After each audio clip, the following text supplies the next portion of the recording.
The global financial system just developed a crack. A massive, $8 trillion crack that most of the mainstream media is too distracted to notice. While you were watching the headlines about President Trump's latest trade war with Europe over, yes, Greenland, something catastrophic started happening in the single most important market on Earth. I'm not talking about the Nasdaq. I'm not talking about crypto. I'm talking about the Japanese government bond market, the JGBs. As of this morning, January 19, 2026, the bedrock of the global financial system is shaking. Japanese bond yields just ripped higher, hitting levels we haven't seen since 1999. The 30-year and 40-year rates? They just hit all-time highs. They are in uncharted waters. Why does this matter to you sitting in Chicago, London, or Toronto? Because Japan is the world's banker. They are the biggest foreign holder of US debt. When their rates go up, the cheap money that has fueled the American housing market and the S&P 500 for 2 decades evaporates. We are watching a Liz Truss moment unfold in slow motion in the world's third-largest economy. A desperate government, a snap election, and a populist promise to cut taxes that they simply cannot afford. If this dam breaks, your mortgage rate isn't staying where it is. It's going vertical. Today, we are peeling back the layers of the Tokyo Treasury tantrum of 2026. We're going to look at why bread stocks are skyrocketing while the country's credit rating is on the chopping block, and exactly how this Japanese political gamble is about to hit your wallet. Let's get into it. To understand why Wall Street is nervously eyeing Tokyo today, we have to look at the political chessboard. It is January 2026. Prime Minister Sanai Takaichi creates a power vacuum. She wants to solidify her grip on the nation, so she's calling a snap election. The date is set for February 8th. That's less than a month away. Now, rule number 1 of political survival: if you want votes, you buy them.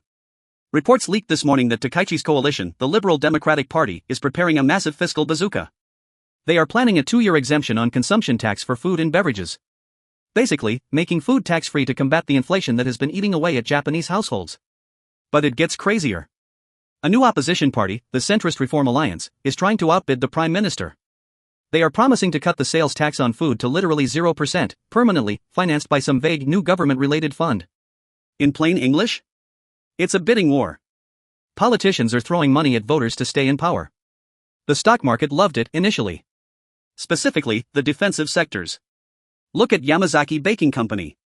This is a boring bread company. A staple. Their stock surged 7.4% today. The Topix Foods Index jumped 2.2%. Why? Because if food gets cheaper tax-wise, volume goes up. And in a volatile world, investors flee to safety. People gotta eat, right? But here is where the free lunch ends and the nightmare begins. Cutting taxes sounds great until you ask, who pays for the shortfall? Yasunari Ueno, the CEO of Market Concierge, crunched the numbers today. This tax cut creates a revenue hole of 5 trillion yen. That is $31.7 billion USD completely wiped off the government's balance sheet annually. For a country that already has the highest debt-to-GDP ratio in the developed world, over 250%, this is like a guy with maxed-out credit cards quitting his job to go on a vacation. The bond market isn't buying the hype. They are smelling blood. Let's go deep on the mechanics here, because this is the engine room of the crisis. For decades, traders called shorting Japanese bonds the widowmaker. Why? Because the Bank of Japan always stepped in, printed unlimited yen, and bought the bonds to keep rates near zero. Anyone who bet against them got crushed.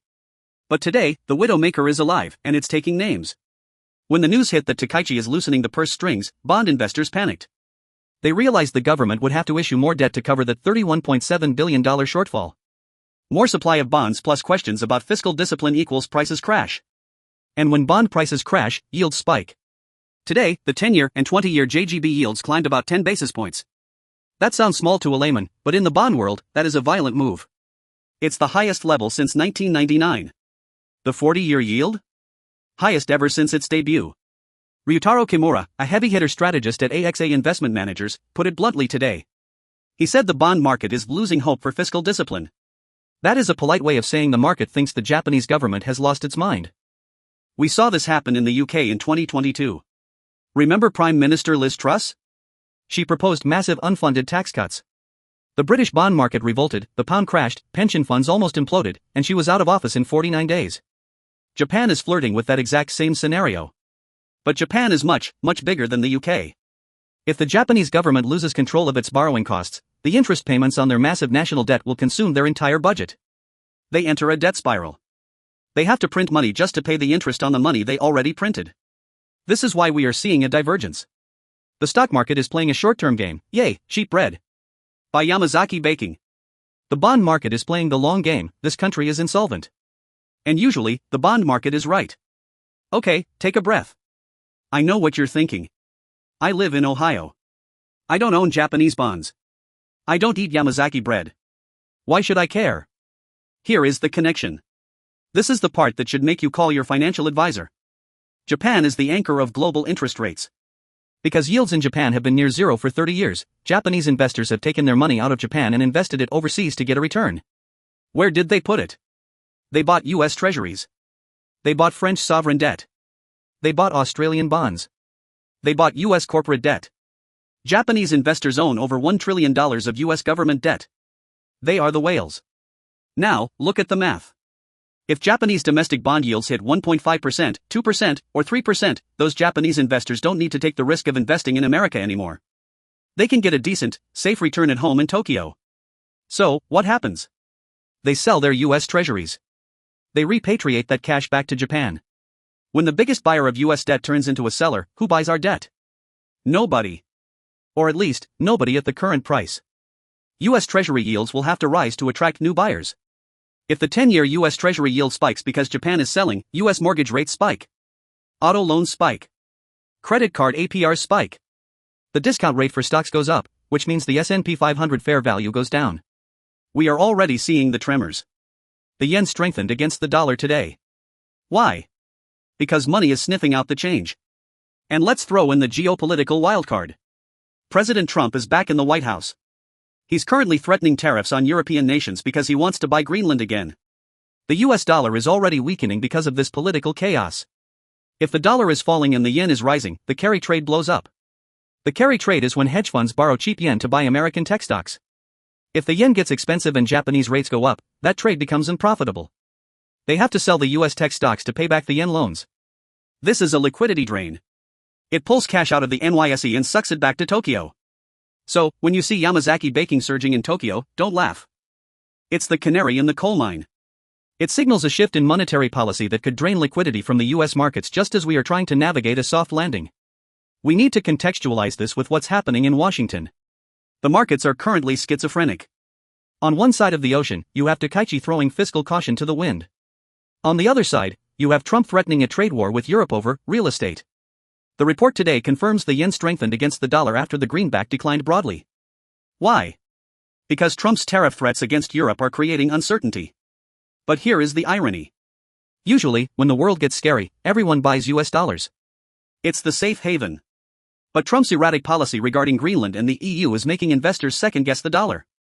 At the same time, Japan, usually the quiet, stable partner, is looking risky because of this tax cut. So where does the money go? Gold? Bitcoin? Actually, right now, the market is confused.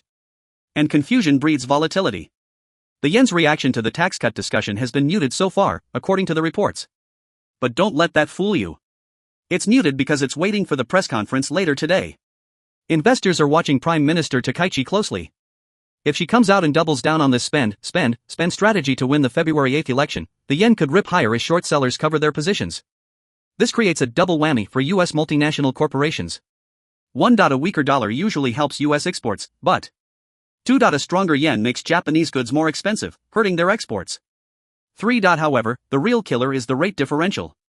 If Japan's rates rise while the US is trying to cut rates, the flow of capital reverses. The Greenland headline is the noise. The Japanese bond yield is the signal. Do not get distracted by the noise. The input data mentions yields are the highest since 1999. Let's talk about 1999 in Japan. That was the tail end of the lost decade. Japan was trying to spend its way out of a burst bubble. They built bridges to nowhere. They paved rivers. They spent trillions. It didn't work. It just created debt. Now, in 2026, they are trying the same playbook but with a different demographic.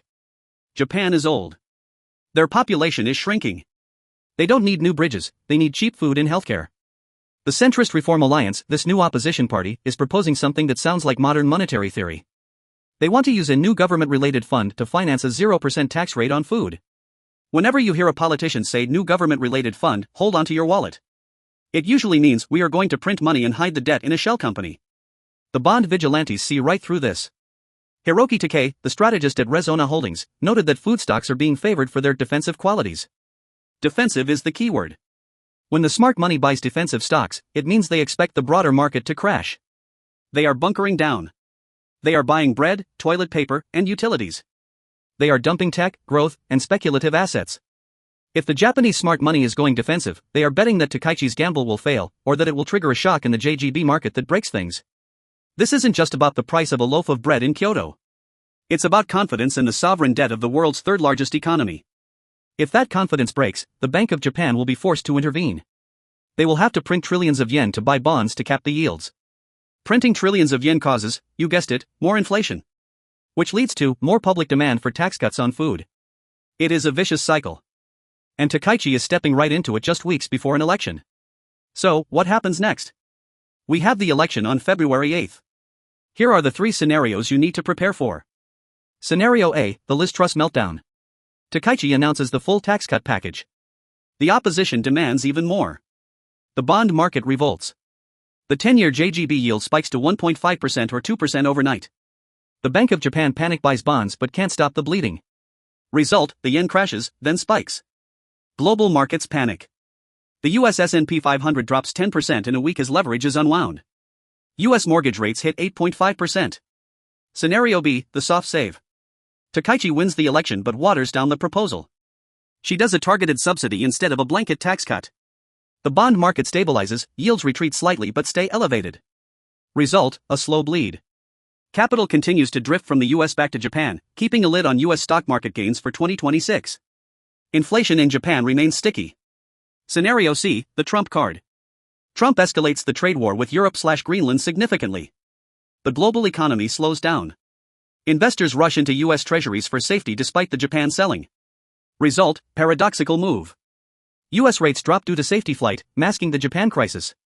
But the underlying rot continues. We are living in dangerous times. The correlation between global markets is tighter than ever. The Japanese government is desperate.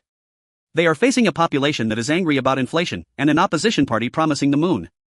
They are about to sacrifice their fiscal discipline to win an election.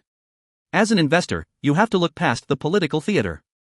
When you see Yamazaki baking stock up 7%, don't think yum, bread. Think fear. When you see the 40-year JGB yield hitting a record high, don't think boring bonds. Think the credit card is maxed out. If you own US stocks, real estate, or bonds, you are implicitly short Japanese rates. You are betting that Japan keeps printing money and exporting it to America. That trade is ending.